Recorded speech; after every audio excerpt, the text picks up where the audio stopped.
আসসালামু আলাইকুম, কেমন আছো সবাই? আশা করি ভালো আছো। আজকের এই ভিডিওটা শর্ট হবে কিন্তু অনেক দরকারি একটা ভিডিও। তো আমার মোবাইল ফোনে একটা ওয়ালপেপার দেখতে পাচ্ছ, এটা হলো 4D ওয়ালপেপার। তো এই ওয়ালপেপারটা আজকের এই ভিডিওতে দেওয়ার চেষ্টা করব। তুমি মোবাইল যত নাড়াবা তত তোমার এই 4D একটা ওয়ালপেপার। তাছাড়া আরো অনেক ওয়ালপেপার আছে যে ওয়ালপেপারগুলো তোমরা ব্যবহার করতে পারো, তোমার পছন্দের অনেক ওয়ালপেপার এখানে পেতে পারো। তো তোমার মোবাইল ফোনটা যত নাড়াবা এই ওয়ালপেপার তত নাড়াবে। তো আরো বেশ কিছু ওয়ালপেপার আছে, সেই ওয়ালপেপারগুলো আমি দেখাচ্ছি আর কিভাবে এই ওয়ালপেপারটি ব্যবহার করতে হয় সেই প্রসেসটা দেখাবো আজকের এই ভিডিওতে। তাই এই বিষয়টা জানতে আগ্রহী হলে অবশ্যই ভিডিওটা লাস্ট পর্যন্ত দেখতে হবে। আচ্ছা, প্রথমে যে কাজটি করতে হবে, আমাদের প্লে স্টোর থেকে একটা অ্যাপস ডাউনলোড করতে হবে। প্রথমে আমি প্লে স্টোরে চলে যাব। দেন প্লে স্টোর থেকে আসার পর এখানে পিক্সেল 4D লিখে সার্চ করব, তাহলে দেখতে পারবো প্রথমে একটা অ্যাপস চলে আসবে। তাছাড়া দেখতে পারছো এটা 10 মিলিয়ন প্লাস ডাউনলোড, তাহলে বুঝতেই পারছো কেমন ইউজফুল একটা অ্যাপ। এখানে তুমি এর ফিচার সম্পর্কে দেখতে পারবে। তো আমার যেহেতু ইনস্টল করা আছে, আমি সরাসরি অ্যাপটা ওপেন করব। এখান থেকে পিক্সেল 4D অ্যাপটি ওপেন করব। অবশ্যই নেট কানেকশন রাখবে, তাহলে অনেকটা ভালো হবে। এখান থেকে নট নাওতে ক্লিক করব।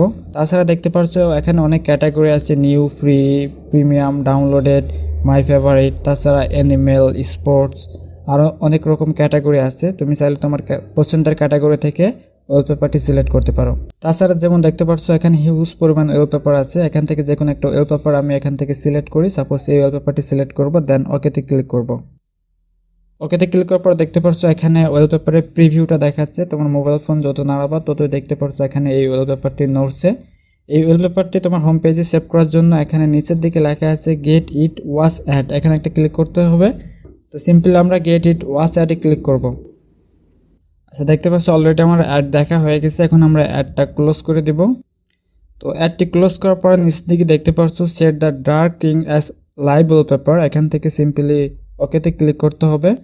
দেন আমরা হোম বাটন থেকে কেটে দিব, তাহলে দেখতে পাচ্ছ এখানে আমাদের এই ওয়ালপেপারটা এখানে সেট হয়ে গেছে।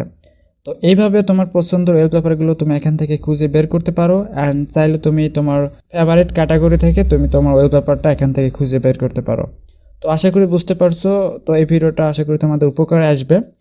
তো আজকে ভিডিও এই পর্যন্তই। ভিডিওটি যদি ভালো লাগে অবশ্যই লাইক করবা, কমেন্ট করে জানিয়ে দেবে তোমার ব্যক্তিগত মতামতটি। এতক্ষণ সাথে থাকার জন্য অসংখ্য ধন্যবাদ। আল্লাহ হাফেজ।